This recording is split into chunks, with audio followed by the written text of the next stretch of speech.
I have been looking at a court case that's going on in the US about a case where a dad drugged his daughter and some of her 12-year-old friends at a sleepover. He gave them smoothies, he insisted they drank them.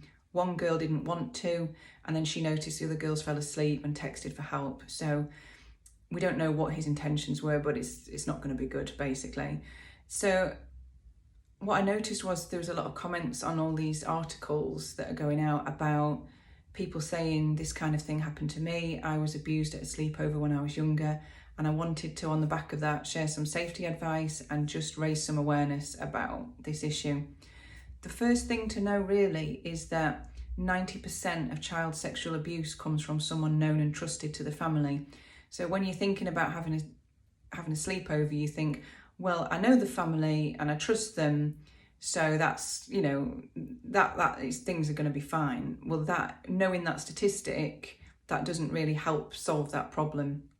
So your main focus really has to be on talking to your children and making sure that they know what's appropriate and what's not appropriate for adults and older kids to do with their behaviours. So that this is really like a lifelong skill that they need to have built into their childhood, these conversations about how people should behave to them, how people should respect their bodies, their boundaries, and shouldn't ever ask them to do anything they're uncomfortable with.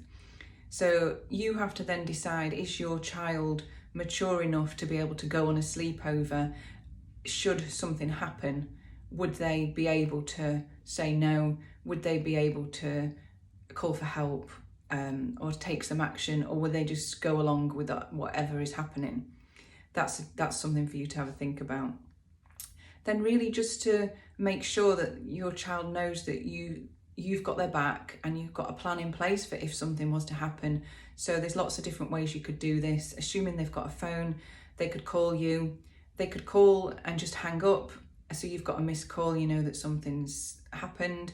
You could pick a family emoji that they could use if they're in trouble, so they can just text you this emoji.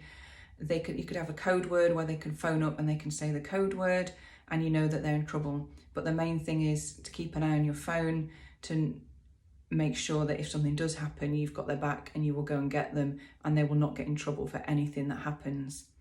Then the other thing is just to check what the arrangements are for any older children, older siblings that are at the house, because 40% of child sexual abuse comes from other children. And really just to trust your gut instinct. If you feel there's something off about the situation, if you don't feel comfortable with it, then don't allow it to happen. Hope that's helpful for you. Have a think about it.